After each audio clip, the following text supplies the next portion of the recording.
आज की वीडियो में हम यूजीसी नेट के हिंदी सिलेबस में यूनिट 10 में जो हमारे लेखक दिए गए हैं तुलसीराम की जो आत्मकथा है मुर्द हिया, उससे संबंधित कुछ महत्वपूर्ण बिंदुओं पर चर्चा करते हैं। तो आज की वीडियो स्टार्ट करते हैं।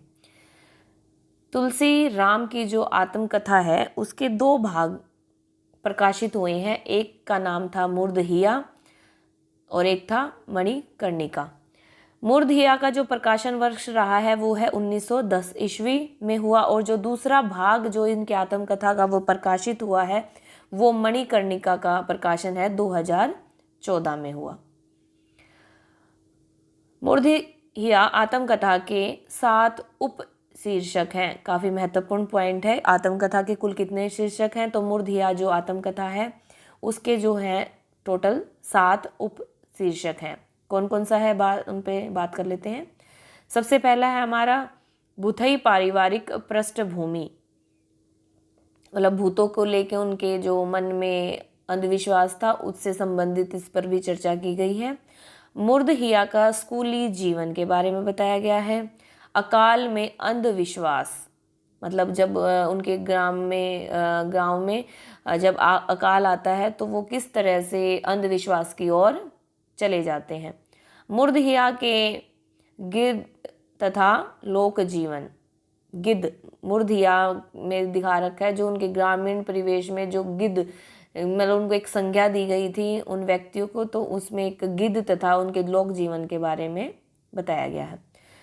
फिर है भूतनिया नागिन, चलो बुद्ध की राह, आजमगढ़ में फाका कशी। तो ये इनके जो हैं 7 उप शीर्षक हैं। फिर बात कर लेते हैं मुर्द हिया के पात्रों की। इसमें जो महत्वपूर्ण बात है उन पात्र हैं सिर्फ उनके बारे में जानेंगे, क्यों इनसे रिलेटेड नाम पूछे जा सकते हैं कि मुर्द हिया के पात्र कौन कौन हुए हैं, तो आपको पात्रों के जो महत्वपूर्ण पात्र हैं उनके नाम पता होने चाहिए। इसका जो पहला पात्र है वो है धीरज। लेखक की माँ का नाम है जूठन, लेखक के दादाजी हैं। फिर है मुसरिया, लेखक की दादी जी हैं ये। फिर है सोमर, लेखक के ताऊजी। मुनेसर काका, नग्गर काका, मुंशी राम सूरत, सकंठा सिंह, तपसी राम और जेदी काका, ये जो हैं इसके मुख्य पात्र हैं। उसके बाद हम इनके कुछ महत्वपूर्ण बिंदुओं पर चर्चा करते हैं। संभवतः ये हिंदी की पहली आत्मकथा है। पहली, इसको दलित आत्मकथा कहें तो संभवतः हिंदी की पहली दलित आत्मकथा है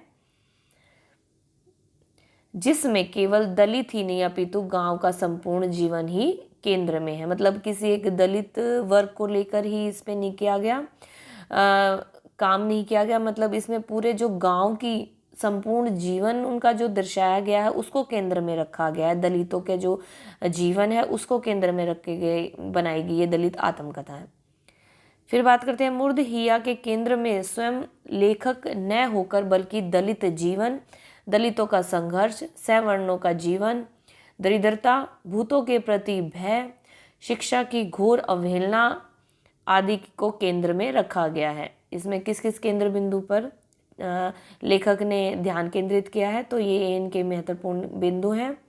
दलित जीवन पर, दलितों का संघर्ष कैसा है गांव में, सवर्णों का जीवन कैसा है, दरिद्रता मतलब कैसे वो निर्धनता में जी रहे हैं, भूतों के प्रति कैसे भय है, शिक्षा की घोर अवहेलना की गई है, ज़्यादा लोग शिक्षित नहीं हैं।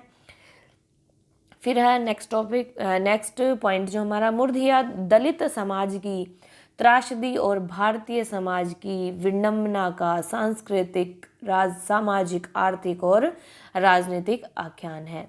इसमें समाज की किस प्रकार से त्रासदी हुई और भारतीय समाज की विडंबना को इन्होंने अपने लेखन का माध्यम बनाया अपनी आत्मकथा में। तो ये थी हमारी तुलसीराम की मुर्द हिया आत्मकथा जो हमारे सिलेबस में है, और मिलते हैं नेक्स्ट वीडियो में। इससे नेक्स्ट यूनिट 10 का हम नेक्स्ट जो हमारी लेखक की रचना है उसको लेंगे, और चैनल को सब्सक्राइब करें ताकि अगली वीडियो का नोटिफिकेशन आपके पास आए, और वीडियो पसंद आए तो लाइक और शेयर करें। Thank you.